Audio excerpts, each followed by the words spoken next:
Welcome to another lazy and easy recipe. Vegetable పులావ్ని rice కుక్కర్లో చూపించావక్క, నార్మల్గా ఎలా చేసుకోవాలో చూపించు అని అఫీషియల్ కామెంట్ అన్నమాట. ఇది ఒక బండి తీసుకొని ఈ నూనె సమానంగా వేసుకోవాలి. ఆ తర్వాత అందుబాటులో ఉన్న గరం మసాలా దినుసులన్నీ కట్ చేసి పెట్టుకున్న ఉల్లిపాయలని కూడా తీసుకొని వాటిని కూడా గోల్డెన్ కలర్ వచ్చేదాకా ఫ్రై చేసి పెట్టుకోవాలి.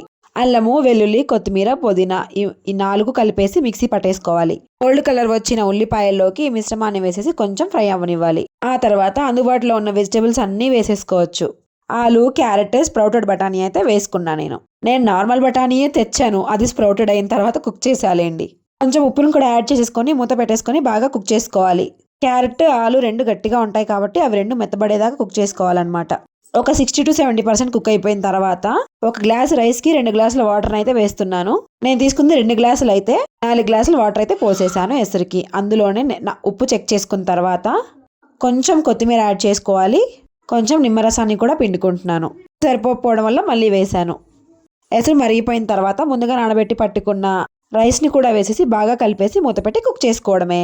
అంతే, చాలా సింపుల్.